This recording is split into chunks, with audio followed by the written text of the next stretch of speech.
So now let's move to the next step. And here in this step, we will learn that how a business model works. I mean, what are the major components, right? And we will learn it through the BMC, which is a strategic management template, where we can visualize and develop a business model. So we have to break it down. When we say break it down, it means that we have to break it down the business model into some components which I have mentioned here. So nine major components, right? And when we divide any business model into the component, it makes our work easy. I would not say easy. Easy is not the right word. The right word is convenient, you know, because see, nothing is easy. Once you are entrepreneur, just be ready for every challenge and hard work and everything. But what is convenient means that how you manage. When we discuss हम किसी के साथ ऐसे बात करते हैं यार मैंने बिजनेस खोला है मैं वो दुकान ले लूंगा उसके बाद मैंने वहां पे जूते बेचने हैं वहां से जूते आ जाएंगे वहां से हो जाएगा this is all words theory, right? But when we divide into the components or when we break it down to steps, it is easy for us to achieve it. वो कहते हैं ना छोटे छोटे टारगेट को अचीव करो छोटे छोटे टारगेट को make small targets and then move to next. It is it is how it's supposed to be, right? So now let's talk about the major components of any successful business model. Customer segments, value proposition, channels, customer relationship, revenue streams, key resources, key activities, key partnerships, and cost structure, right? See, for any business model, it is very important that all the blocks should be placed in right direction. Right? Everything should be well placed. And this is the difference between a good business model and a great business model. If you'll see, there are thousands of company starts every day, new founders, passionate, energetic, everything. Yeah. But how effectively they are using their resources, how much time they have spent, before getting into the final stage, which is production and selling or going into the market, how much time they have spent before that on a strategic table. That, when what we have learned in the module 2, that tapping their customer, to identifying, to validating the customer, how much time they spend there, how much time they have spent in creating a business model. A lot of thing depends on that, right? So there is a very famous saying in Mahabharata that युद्ध सिर्फ रणभूमि में नहीं, युद्ध जो होता है, लड़ाई होती है, युद्ध सिर्फ रणभूमि में नहीं, मनभूमि में भी लड़ा जाता है और रणभूमि में लड़ने से पहले मनभूमि में लड़ा जाता है. So before you getting into the battlefield, you have to make strong strategies. हमने ऐसे हमारी हिस्ट्री में बहुत सारे ऐसे किस्से कहानियां सुने हैं वेरन की हमारे जो सोल्जर्स थे उनकी जो नंबर्स थे वो बहुत कम थे बट जो इन्वेडर्स थे उनके जो नंबर्स हैं बहुत ज्यादा थे बट फिर भी हमने ना सिर्फ बैटल में उनसे लड़ाई करी बट हम जीत भी गए. व्हाई? स्ट्रेटेजी. व्हाई? मॉडल. तो conquer the field of this cutthroat competition business world, you should have a strong business model. And what are the components? Customer segments, value proposition, channels, customer relationship, revenue streams, key resources, key activities, key partnership, cost structure. Right? So let's read about it one by one. First thing is customer segments. Who are your customers? Simple question. Hai. Who are your customers? Define the different groups of people or organization your business aims to serve. ये हमने किया था second module में. अगर आपने practically वो किया है जो मैंने आपको बोला था देन आपको ये चीज ऐसे समझ में आ जाएगी. और अगर नहीं किया है तो जाना और करना, दैट्स वेरी इंपॉर्टेंट। प्रैक्टिकली करके देखो, मजा भी आएगा, इंटरेस्टिंग भी है। एंड आइडेंटिफाई द ग्रुप, आप किसको केटर करना चाहते हो, आपका कस्टमर कौन है, बार बार ये चीज क्यों आ रही है, आप कह रहे हो यार पहले से लेकर अब तक इतने दिन हो गए हैं, इतना टाइम हो गया हमको क्लासेस लेते हुए, ये बार बार कस्टमर पे आ जाते हैं, because customer is the key.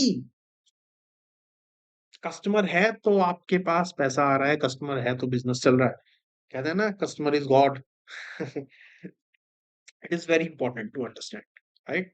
Example, आपका मास मार्केट प्रोडक्ट है, नीश मार्केट है, सेगमेंटेड है, डाइवर्सिफाइड है, मल्टी साइडेड प्लेटफॉर्म है, हमको समझना पड़ता है। मैं एग्जाम्पल दे देता हूँ, जैसे अगर कोई कंपनी है और वो बना रही है फ्लावर, गेहूं का आटा, that's mass market, everybody is eating it, हर कोई लेता है, खरीदता है, खाता है। ब्रेड हो गई, दूध हो गया, ये सब मास मार्केट प्रोडक्ट्स हैं, राइट। नीश मार्केट क्या, आलमंड मिल्क, सोया मिल्क, कुछ लोग खाते हैं, लिमिटेड लोग, है ना, खाते हैं, सॉरी, पीते हैं मिल्क, राइट। ऐसे ही खाने में ले लो, there are these gluten free biscuits and sugar free biscuits, इसके जो कंज्यूमर्स हैं वो नीश है, वो मतलब वो 100% लोग नहीं है, मेजोरिटी ऑफ लोग तो नॉर्मल खा पी रहे हैं ना। नीश मार्केट में आता है कि ठीक है, कुछ लोगों को कुछ परेशानी हो सकती है, दिक्कत हो सकती है, तो वो कहते हैं कि नहीं यार, हमको आलमंड मिल्क चाहिए, सोया मिल्क चाहिए, and all this milk. So we need to understand कि हमारा कस्टमर कौन है, right. Then value proposition, very important, what value do you deliver to your customer, ये बताना बहुत जरूरी है किसी कस्टमर को कि आपने मेरे से प्रोडक्ट क्यों लेना है,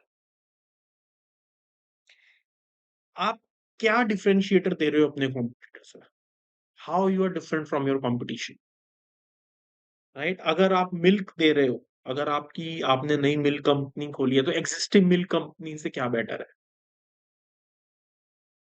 क्वालिटी अच्छी है, या फ्रेशनेस ज्यादा है, या आप कहते हो कि उसकी शेल्फ लाइफ ज्यादा है, विदाउट एनी प्रिजर्वेटिव, हम प्रिजर्वेटिव यूज ही नहीं करते, और सो ऑन, राइट। आपके कंपटीशन के मुकाबले क्या है, न्यूनेस, आपके प्रोडक्ट में कुछ नया है जो एग्जिस्टिंग कस्टमर में नहीं है, कह सकते हैं। ऐसी बहुत सारी चीजें हैं। आप कोई चीज मार्केट में लेने के लिए जाते हो तो वो कहते हैं सर ये नया आया है, आप पूछते हो नया तो आया है, पर उसमें नया क्या है, राइट। फॉर एन एग्जाम्पल, आप सोप लेते हो, आप एक रैंडम अज्यूम करते हैं लाइफ बॉय सोप आप लेते हो, बेथिंग के लिए आप जाते हो शॉप में और कहते हो सर मेरे को बेथिंग सोप चाहिए, और वो कह देंगे सर आप ना ये लाइफ बॉय प्लस ले लो, तो कहते हैं कि पहले भी आता था, आप लाइफ बॉय प्लस क्या है, तो वो कहते हैं कि सर इसमें ना ये एडिशनल कंपोनेंट्स हैं जो स्किन के लिए अच्छे हैं, तो आप कहते हो।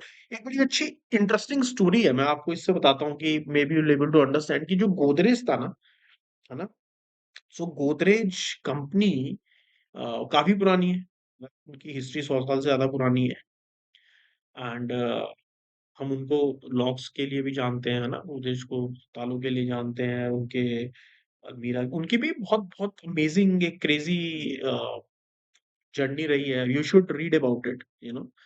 सो गोदरेज ने जब अपना सोप निकाला था ना, बेथिंग सोप, तो आपको पता है उसका सबसे पहले, आजकल एक मार्केट में बड़ा पॉपुलर नेम है, आजकल नहीं काफी सालों से उसका नाम है गोदरेज नंबर 1, रिमेम्बर, अभी भी आप देखते होगे मार्केट में मिलता है Godrej number 1 soap.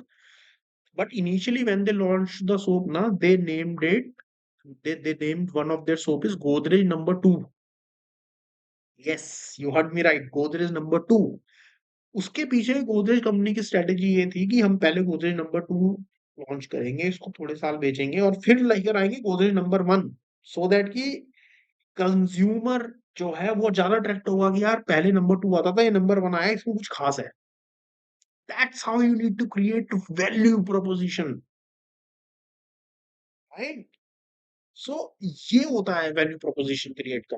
Read about it, very interesting story, और सिर्फ यही नहीं, उनकी पूरी हिस्ट्री बहुत अच्छी है गोदरेज की, शुरू से लेकर एंड तक, कैसे उन्होंने बिजनेस को डेवलप किया, जैसे जैसे उन्होंने डाइवर्सिफाई किया, जैसे जैसे उन्होंने पिवट लिए, वेरी इंटरेस्टिंग। बट ये एक मैंने आपको एग्जांपल दिया है वैल्यू प्रोपोजिशन क्रिएट करने का। First they launch Godrej number 2, and then after some years, after a good decent sale, they launched it Godrej number one, and the sale is skyrocketed. And he says, "Oh my God, that's great! अच्छा होगा यार, Godrej number one है, Godrej number two इतना अच्छा था, Godrej number one तो और भी अच्छा होगा." So that's the strategy, right? क्या है आपके प्रोडक्ट में? आप वैल्यू प्रोपोजिशन देखिए, आप इस चार्ट से समझ पा रहे होंगे, अगर आपको पिक्चर समझ में आ रही है कि कंज्यूमर प्रोफाइल के पेन्स है कुछ, है ना? और वही हमको कन्वर्ट करने हैं अपने गेन में। अपने गेन में कैसे? जब हम उनको रिज़ॉल्व कर देंगे, राइट? जो कंज्यूमर को चाहिए, आपको प्लीज़ ये समझना पड़ेगा। कंज्यूमर को जो चाहिए, अगर आप वो उसी तरीके से उसको दे रहे हैं, तो आप एक स्ट्रॉन्ग वैल्यू प्रोपोज़िशन क्रिएट कर रहे हैं, ठीक है ना? लेकिन अगर आपके प्रोडक्ट में, आपकी सर्विस में कंज्यूमर सैटिस्फाइड नहीं हो रहा है, तो वहाँ पे कुछ गैप है, और वो गैप ज़्यादा बड़ा ना हो, उससे पहले इफेक्टिव मेजर्स लेने बहुत ज़रूरी है, right? So always try to describe the bundle of products and services that create value for a specific customer segment. क्योंकि जब तक आपकी वैल्यू प्रोपोजिशन सेट नहीं है, कंज्यूमर अट्रैक्ट नहीं होगा, सेटिस्फाइड नहीं होगा। एक बार शायद आपका प्रोडक्ट ले ले, राइट? कंज्यूमर अपने कॉम्पिटिटर से आप हमेशा compete करो। क्या मैं कॉम्पिटिटर से ज्यादा कन्वीनियंट हूँ? यस और नो? क्या मेरा प्राइस कॉम्पिटिटर के इक्विवेलेंट? अंडर प्राइसिंग भी नहीं करना है। ये ध्यान रखना, प्राइसिंग पे कभी कोई बिजनेस नहीं चलता, हम आगे पढ़ेंगे। बहुत बड़ा रीजन है फेलियर का बिजनेस का, अंडर प्राइसिंग। वो भी नहीं करना, ना ओवर प्राइसिंग करनी है। इसी को वैल्यू प्रोपोजिशन कहते हैं, कि अपने प्रोडक्ट के एक्यूरेट प्राइसिंग रखो, कस्टमर खरीदेगा, राइट? एक छोटा सा आपको एग्जांपल देता हूँ, बहुत छोटा सा। स्क्रॉच ब्राइट एक प्रोडक्ट है, आपके किचन में आप जाएंगे, आप देखते होंगे कि उनके मॉप्स वगैरह भी आते हैं, और हाउस क्लीनिंग के भी आते हैं। अब तो मॉप्स आते हैं, उनके स्क्रॉचेस आते हैं, कि जिससे आप अपने बर्तन वगैरह साफ करते हैं। And the similar kind of product from any other organisation, you can get it half of the cost, but Scotch Brite still minting money, and even in the smaller cities, even in the tier 2 cities. Why? Because the quality, they are not overpriced. अगर मैं कहता हूँ ना कि उनसे half में आपको चीजें मिल जाएंगी, डजंट मीन कि वो ओवर प्राइस्ड है, लेकिन वो अंडर प्राइस भी नहीं रखा उन्होंने अपने आप को सेल करने के लिए। उन्होंने कहा कि नहीं देखो, हम इतना पैसा लेंगे लेकिन आपको चीज ऐसी देंगे। मैंने आपको एग्जांपल किस लिए दिया है स्क्रॉच ब्राइट का? क्योंकि ये सबसे कॉमन हाउस होल्ड प्रोडक्ट है, जो कि हर घर में इस्तेमाल होता है। ऐसी चीजें, मॉपिंग एंड क्लीनिंग, ऐसे बहुत सारे एग्जांपल्स हैं। आपने एंटरप्राइज भी नहीं करना। So when you create a value proposition, please do understand one thing, that your price should complement the quality and vice versa, and vice versa. Then channels, how do you reach to your customers? Again, customer तो identify हो गए, उनको reach out कैसे करना है? The methods through which the company delivers its value proposition to its customer segments. Direct sales कर रहे हो आप, वेब सेल्स कर रहे हो, पार्टनर स्टोर्स में, ओन स्टोर्स हैं, बहुत सारी चीजें हैं। डायरेक्ट सेल्स हो गया कि आपने प्रोडक्ट बनाया, सीधे कस्टमर तक पहुंच रहा है, वो आपसे रीच आउट कर रहा है, आपसे प्रोडक्ट ले रहा है। वेब सेल्स हो गया, वही पेज बनाया आपने, आपकी ई कॉमर्स है, वेबसाइट पे आ रहा है, ऑर्डर कर रहा है ना? एक होता है वो बेसिक रिटेल मॉडल, शॉप में आपका प्रोडक्ट अवेलेबल है, डिस्ट्रीब्यूटर से आता है, डिस्ट्रीब्यूटर के पास, होलसेलर के पास जाता है, होलसेलर से रिटेलर के पास जाता है, आप तक पहुंच जाता है। देन उन स्टोर, आप अपना स्टोर को खुद ओन करते हो। ऐसे नाइकी है, रिबॉक है, इनके स्टोर्स खुले हैं, आप जाओ उनका प्रोडक्ट खरीद लो, राइट? बहुत सारे चैनल्स हैं, आप कैसे रीच आउट कर रहे हो, राइट? सो ये भी पता होना चाहिए कि आपका, देखिए ये चैनल जो है ना, ये आप डिसाइड करते हो अपने कस्टमर को देख के। You need to understand your customer, कैसा कस्टमर है। कोविड के टाइम पे ज्यादातर चीजें जो है आप डायरेक्ट नहीं दे पा रहे थे, फिजिकल टच जो था उस पे लोग रिस्ट्रिक्टेड थे, तो ऑनलाइन जो था काम काफी बढ़ गया था, लोग जा नहीं पा रहे थे ना शॉप्स पे। तो उस वक्त पे अगर आप कोई प्रोडक्ट लॉन्च करते हो और आप कहते हो कि मेरे को इसको शॉप पे रखना है, तो that's not a good decision.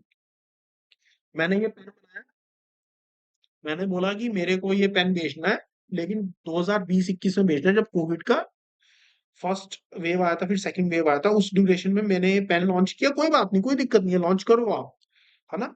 लेकिन मैंने कहा कि ये शॉप में बिकेगा, स्टेशनरी की चलेगा। Channel is not correct. Correct channel is online.